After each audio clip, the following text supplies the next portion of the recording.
My nephew Colby was only 7 years old when he looked me dead in the eyes at his sister's funeral and asked if he should tell me where his daddy really took my baby 5 years ago. That's when I realized the child I'd just buried wasn't mine. I'm Jessica, and I need you to understand something before I tell you this story. For 5 years, I raised a little girl named Meredith. I held her through countless seizures, sang to her through 3 open-heart surgeries, and memorized every beep of every machine that kept her alive. When she died 6 days ago, I thought my world had ended. But standing in that funeral home, listening to my 7-year-old nephew's whispered confession, I discovered that my world had actually ended 5 years earlier. I just hadn't known it. My brother Garrett was the golden child in our family.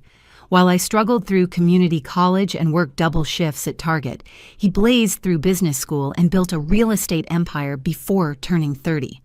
Our parents used to joke that they got one child who inherited the brains and one who inherited the heart. They died 2 years before this nightmare began, which might be the only blessing in this whole twisted story. At least they never had to know what their son was capable of. The main players in this tragedy all stood in that funeral home that day. There was Garrett himself, 42 years old, designer suit perfectly pressed, giving the performance of his life as the grieving uncle. His wife Wendy clutched his arm, her face a masterpiece of practiced sorrow for a child she'd barely visited in 3 years. Their son Colby stood apart from them, this serious little boy with his father's dark hair but thankfully his mother's conscience. And then there was Meredith, my Meredith, the child I'd loved with a fierceness that surprised me every single day. She should have been there with us, but instead, she lay in that small white casket, wearing the purple dress she'd picked out herself just 2 weeks earlier. "For when I get better, Mommy," she'd said. "Purple makes me look less pale." But according to Colby, she wasn't really mine at all. The funeral home was packed with people from our community. Meredith's physical therapist, Paulo, was there, the man who'd spent 3 years teaching her to walk again after her second surgery. Her teacher, Mrs. Rodriguez, had closed her eyes during Garrett's speech, probably remembering how Meredith had insisted on attending school even when she could barely hold a pencil. Dr. Hensley stood in the back corner, and I remember thinking it was odd how he wouldn't make eye contact with anyone. The Vaughns were there too, though I didn't know who they were at the time. A well-dressed couple in their 50s, they sat 3 rows behind me. The woman kept staring at me with an expression I couldn't read. Her husband held her hand so tightly, his knuckles were white. Later, I would learn they'd driven down from Manhattan, drawn by a newspaper obituary that Garrett had tried to keep out of print. Garrett's eulogy was a masterpiece of manipulation. He talked about courage and family bonds, about how Meredith had taught us all to appreciate every sunrise. He actually said the words, "She was exactly where she was meant to be, surrounded by love until the very end." The crowd wept. Someone behind me whispered about what a devoted uncle he'd been, how he'd paid for all of Meredith's treatments when I couldn't afford them. That's when Colby moved. This little boy in his first suit, purchased just for this occasion, walked over to where I sat in the front row. He didn't say anything at first, just slipped his small hand into mine. His palm was sweaty, and I could feel him trembling. "Aunt Jessica," he whispered, quiet enough that only I could hear. "I need to tell you something about the night Meredith was born." I leaned down, thinking maybe he wanted to share a memory or needed comfort. "What is it, sweetheart?" "Daddy's crying about the wrong girl." His green eyes bore into mine with an intensity that made my chest tighten. "Should I tell you where Daddy really took your real baby that night? Because I know where she is, I know her name, and I know why Daddy's been getting those phone calls that make him so angry." The organ music continued playing. People kept filing past the casket. Garrett continued his speech about loss and love, but in that moment my entire reality cracked open, and the truth started pouring in through the gaps. I need to take you back to where this nightmare began, 5 years ago in Riverside General Hospital, October 15th, 2019, at 3 in the morning. I was 27, alone, and terrified. The contractions had started during my shift at the marketing firm where I worked 60-hour weeks trying to prove myself. My boyfriend Travis had vanished 3 months earlier, the moment that second pink line appeared on the pregnancy test. He'd left a note saying he wasn't ready for fatherhood and moved to Seattle. I didn't chase him. This baby was my miracle, not his. Garrett was there that night, playing the perfect supportive sibling. He'd driven me to the hospital in his Mercedes, held my hand through contractions, even joked with the nurses to keep my spirits up. My sister's about to become the world's best mom, he told everyone who would listen. This baby hit the lottery getting Jessica as a mother. Our parents had died in a car accident 2 years earlier, heading home from their anniversary dinner. A drunk driver ran a red light. They left us the house, which I'd sold to pay off their medical debt and my student loans. Garrett had offered to help financially, but I was too proud back then. I wanted to prove I could stand on my own feet. Looking back, maybe if I'd accepted his help earlier, he wouldn't have felt entitled to make decisions about my life later. The delivery turned into an emergency quickly. The baby's heart rate dropped. Then mine spiked. Dr. Hensley rushed in, ordered an emergency C-section. "We need to move fast," he said. The last thing I remember before the anesthesia took hold was Garrett squeezing my hand, promising everything would be okay. When I woke up hours later, the room was dim and my throat was dry as sand. Garrett sat in the chair beside my bed, holding a tiny bundle wrapped in a pink hospital blanket. His face was strange, like he was working hard to arrange his features into the right expression. "Meet your daughter, Jess," he said softly. "She's beautiful." But when he placed her in my arms, his hands shook. The baby was so small, maybe 5 pounds. She had a tube in her nose and monitors attached to her chest. Her skin had a bluish tint that made my stomach drop. "What's wrong with her?" My voice came out raspy and frightened. "That's when Dr. Hensley entered with a clipboard and that careful expression doctors wear when delivering bad news. "Your daughter has hypoplastic left heart syndrome. It's a severe congenital heart defect. She'll need multiple surgeries starting within the next few days." The words hit like physical blows. Hypoplastic, congenital, multiple surgeries. I looked down at this tiny person in my arms, her chest working so hard just to breathe. "But she'll be okay? After the surgeries?" Dr. Hensley exchanged a look with Garrett that I was too overwhelmed to analyze. "We'll do everything we can. She's a fighter."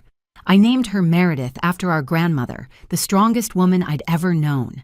Grandma Meredith had raised 6 kids alone after Grandpa died in the Korean War. If my daughter had even half her namesake's strength, she'd make it through this. The nurse, Patricia, was oddly attentive those first few days. She worked double shifts, always happened to be there when I needed help.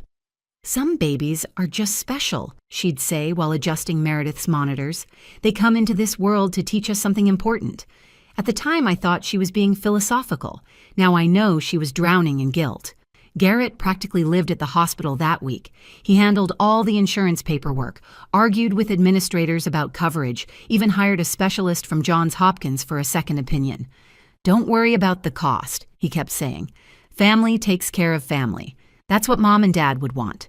His wife Wendy visited once, bringing their 2-year-old son, Colby. She stood at the edge of the room like she was afraid to come closer. "She's so tiny," Wendy whispered, then made an excuse about Colby needing his nap and left within 10 minutes. That should have been my first red flag. What kind of sister-in-law runs from a baby fighting for her life? Before I took Meredith home, Garrett pulled me aside.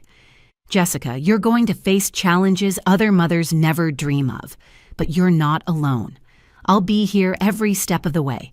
Whatever you need, whenever you need it." I believed him. Why wouldn't I? He was my brother, my only family. I had no idea that he'd already betrayed me in the worst way imaginable, that the sick infant I was taking home wasn't the healthy daughter I'd actually delivered.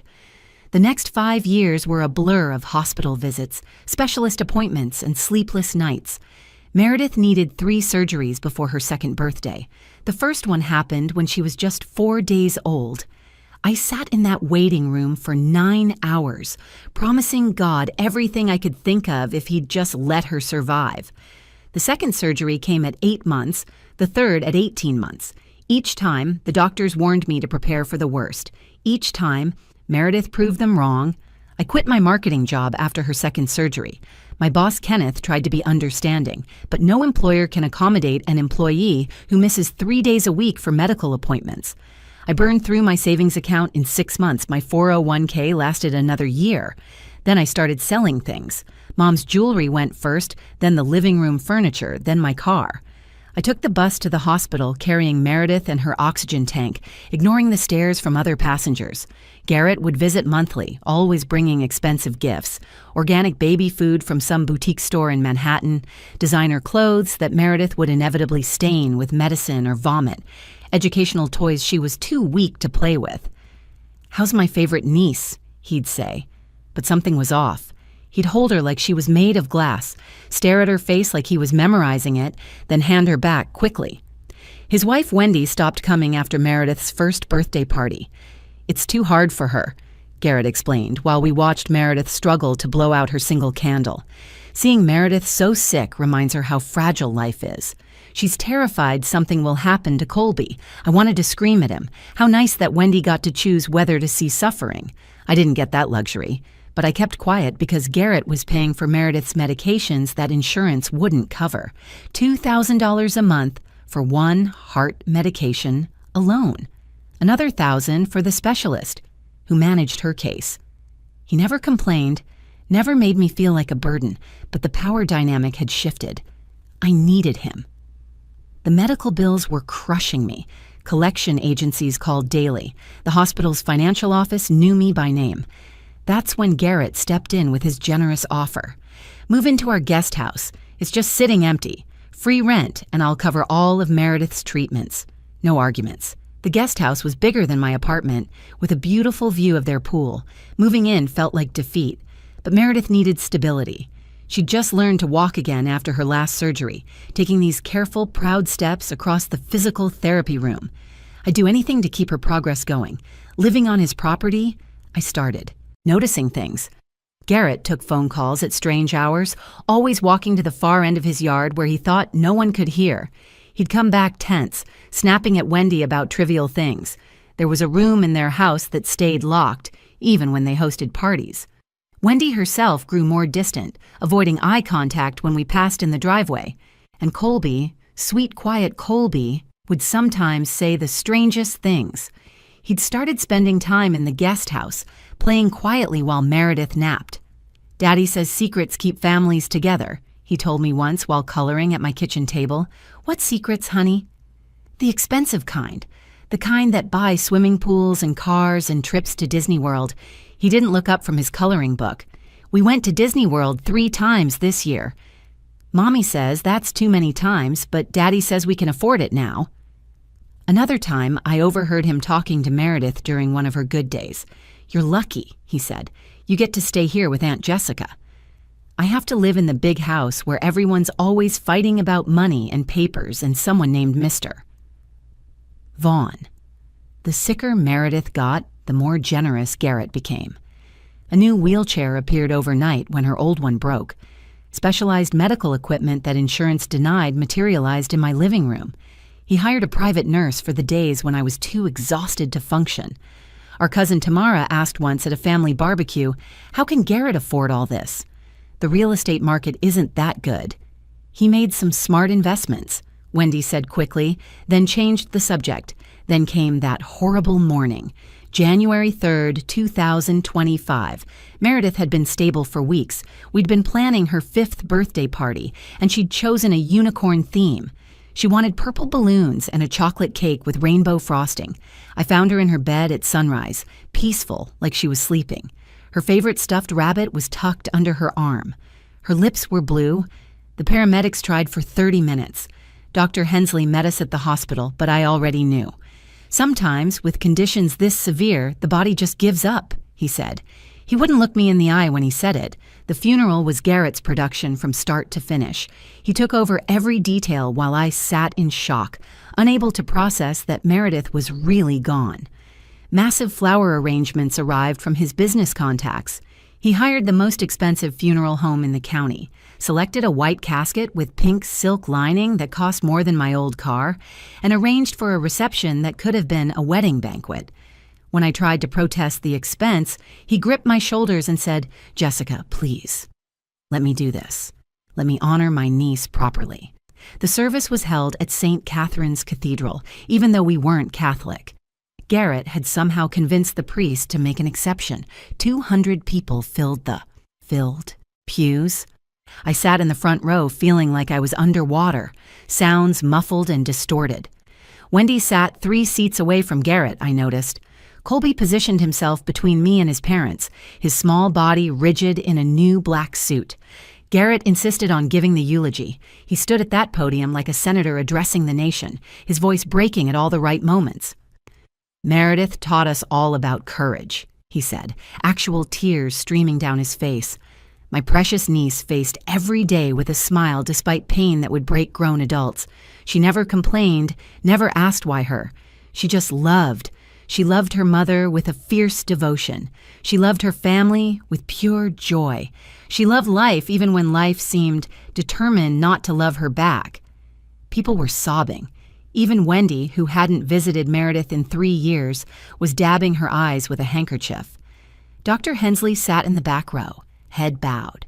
Patricia, the nurse from the night Meredith was born, stood against the wall like she couldn't commit to actually sitting down. I should have wondered why they were there, these medical professionals who delivered hundreds of babies. Why this one funeral? "Jessica," Garrett continued from the podium, "you gave that little angel the best life possible.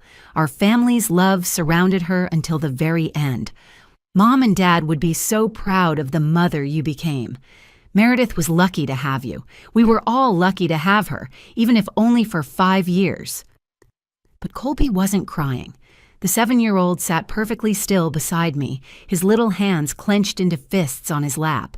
When everyone stood for the final prayer, he remained seated, staring at his father with an expression I'd never seen on a child's face before. It was contempt mixed with determination. After the service, people mingled in the reception hall, sharing stories about Meredith. Her kindergarten teacher described how Meredith had insisted on being line leader, even when she needed her walker. The pharmacist talked about how she'd always say thank you for her medicine, even the ones that tasted terrible. Each story felt like another goodbye. That's when Colby tugged on my black dress. His face was pale but resolute, like he'd been gathering courage for this exact moment. "Aunt Jessica, can I tell you something?" I knelt down to his level, thinking he needed comfort. Maybe he wanted to share a memory of playing with Meredith, or needed reassurance about death. "Of course, sweetheart, you can tell me anything. Daddy's crying about the wrong girl." His green eyes locked onto mine with an intensity that made my breath catch. "Should I tell you where Daddy really took your real baby that night?" The reception hall didn't actually go silent, but in my head, everything stopped. The room seemed to spin slightly. "What do you mean, Colby?" He glanced around to make sure no one else was listening, then leaned closer. "I heard Daddy on the phone last week. He was in his locked office, but he was yelling so loud I could hear through the door. He was fighting with someone named Mr. Vaughn. Daddy said, 'I delivered my end of the bargain 5 years ago. Your daughter is healthy and beautiful. My sister's child died as agreed. Pay the rest or I'll tell everyone the truth.'" My hands were shaking. I grabbed Colby's small shoulders, probably too hard, but I needed to steady myself. "Colby, this is very important. What else did you hear?" "Daddy said Nora Vaughn isn't sick like Meredith was. He said she's perfect. He said she has Jessica's eyes and Jessica's smile.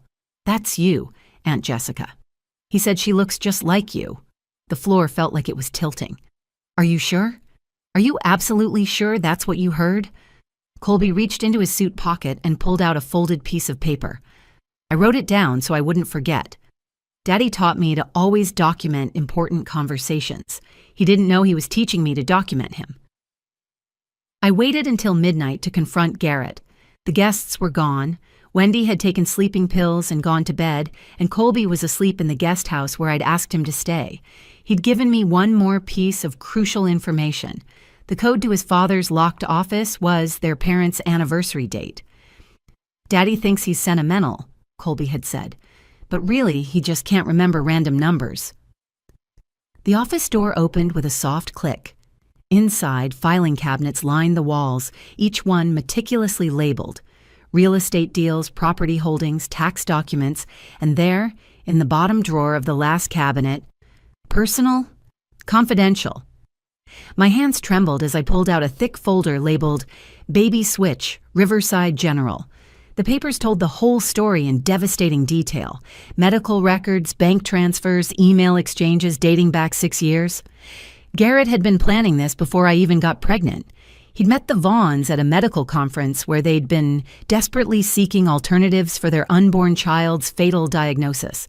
Multiple organ failure, 0 chance of survival beyond a few weeks. They needed a miracle. Garrett offered them one for $2 million. The contract was there in black and white. Healthy newborn to be delivered on or around October 15th, 2019. My due date. He'd known I was pregnant before I'd even told him. He'd hacked into my medical portal, saw my prenatal appointments, and started making arrangements. Dr. Hensley owed him $300,000 from a gambling debt and a covered-up malpractice suit. Patricia, the nurse, needed money for her son's cancer treatment. Garrett promised to pay for everything if they helped him switch the babies. My healthy daughter was born at 3:47 a.m. The Vaughn baby was born at 3:52 a.m. in the same hospital, already dying. While I was unconscious from the emergency C-section, they switched the infants, changed the medical records, swapped the identification bands. My daughter was rushed away in a private ambulance to the Vaughn's Manhattan penthouse. Their dying child was placed in my arms when I woke up. I found photos in the folder, surveillance shots Garrett had taken over the years. A little girl with my exact eyes and my stubborn chin learning to ride a bike in Central Park. The same child blowing out candles on elaborate birthday cakes, playing violin at what looked like Carnegie Hall, riding a horse at some elite equestrian center. In every photo, she was glowing with health, radiating the kind of vitality Meredith never had. The most recent photo was dated a week ago. Nora Vaughn at her 5th birthday party, wearing a dress that probably cost more than Meredith's entire medical equipment. She was laughing, surrounded by dozens of children, a mountain of presents behind her. The same day, Meredith had been too weak to eat her birthday cake. Garrett entered his office at 12:23 a.m. He froze when he saw me sitting at his desk, the papers spread across it like evidence at a trial, which is exactly what they were. Jessica, I can explain. Explain how you sold my baby? Explain how you let me pour 5 years of love into a child you knew was dying while my daughter grew up calling strangers mommy and daddy. He closed the door behind him, and for a moment, I saw the real Garrett. Not the loving brother, not the generous uncle, but the calculating businessman who'd traded his sister's child for money.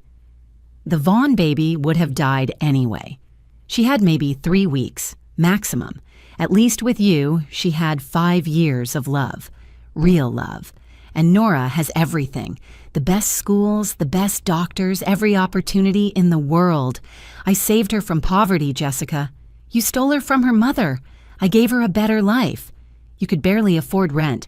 You would have raised her in crappy apartments, sent her to failing schools, worked yourself to death trying to provide. Now she has private tutors, speaks 3 languages, plays 2 instruments. She's thriving. She's not yours to save. She was mine. Garrett's mask finally cracked completely. And what about Meredith? I kept her alive longer than any doctor predicted. That money paid for experimental treatments, the best specialists. Equipment, insurance, would never cover. She lived 5 years instead of 3 weeks. You got to be a mother because of what I did. I was already a mother. You just stole my child and gave me someone else's to watch die. I pulled out my phone and dialed 911. Garrett lunged for it, but I was already talking to the dispatcher. I need to report a kidnapping and fraud. My brother sold my newborn child 5 years ago and switched her with a dying infant. I have all the evidence right here. Garrett sank into a chair as sirens wailed in the distance. Jessica, please. Think about what you're doing. Think about Colby. Colby is the only honest person in your family. He's the one who told me the truth. The police arrived in 4 squad cars. As they led Garrett away in handcuffs, he turned back one last time. I loved Meredith too, he said. I visited her every month. I paid for everything. Doesn't that count for something? You visited your victim. You paid with blood money. And no, it counts for nothing at all. The investigation took 4 months, but the evidence was overwhelming. Garrett had kept everything, thinking his wealth and connections made him untouchable. Every email, every bank transfer, every forged document was still in that office, like trophies from his crime. Dr. Hensley confessed immediately when faced with the evidence. He broke down in the interrogation room, admitting everything while begging for immunity. He didn't get it. Patricia, the nurse, had fled to the Philippines 3 years earlier, but left behind a detailed confession in a safety deposit box, knowing this day might come. She wrote that she couldn't live with the guilt, but couldn't afford to return the money that had saved her son's life. Garrett got 15 years for kidnapping, fraud, and conspiracy. The judge called it one of the most calculated and cruel crimes she'd ever presided over. Wendy divorced him before the trial even ended. She took Colby and moved back to Oregon to live with her parents. During the proceedings, she swore she never knew, and looking at her shattered face, I believed her. She'd been another victim of Garrett's deception, living in a house built on blood money. Colby testified with the bravery of someone triple his age. He sat in that witness chair, his feet not even touching the ground, and clearly told the court what he'd overheard. My daddy did a bad thing, he said simply to the judge. He took Aunt Jessica's real baby and gave her a sick baby instead.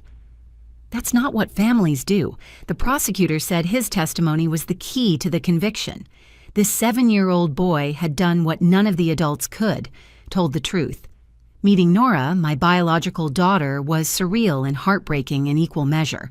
The Vaughn's lawyer arranged the first meeting at a neutral location, a child psychologist's office decorated with toys and bright colors.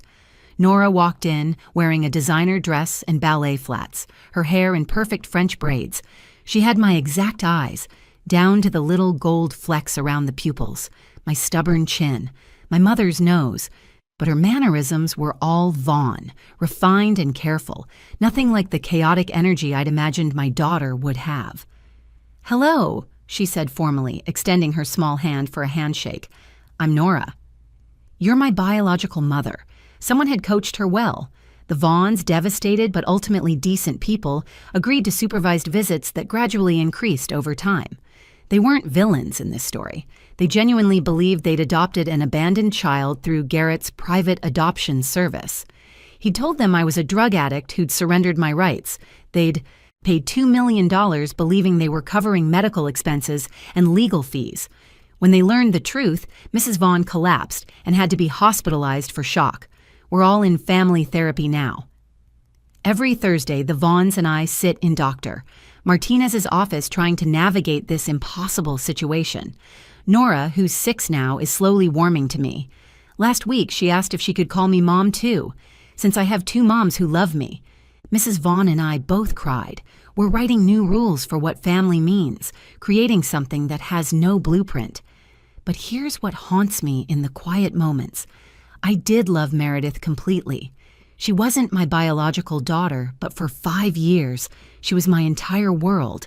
Every sleepless night, every terrifying surgery, every small victory when she managed to eat without throwing up or walked across the room without falling, those were real. Our love was real. When she called me Mommy, when she reached for me when she was scared, when she told me she loved me bigger than the whole sky, that was truth. I visit Meredith's grave every Sunday. I bring purple flowers because purple was her favorite color. I tell her about my week, about Nora, about how Colby sends drawings from Oregon.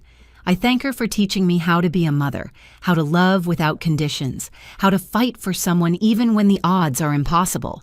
She prepared me for the complicated love I now have to navigate with Nora. The Vaughns kept the name Nora, and so did I. She's Nora Vaughn Torres now, a hyphenated existence that reflects her hyphenated life. She spends weekdays with the Vaughns in Manhattan and weekends with me in a small apartment I rent with the settlement money from the hospital. We're finding our rhythm slowly. She's teaching me about her world of violin lessons and equestrian competitions. I'm teaching her about my world of Saturday morning cartoons and chocolate chip pancakes from scratch. Love isn't about blood or birth certificates or who was there first.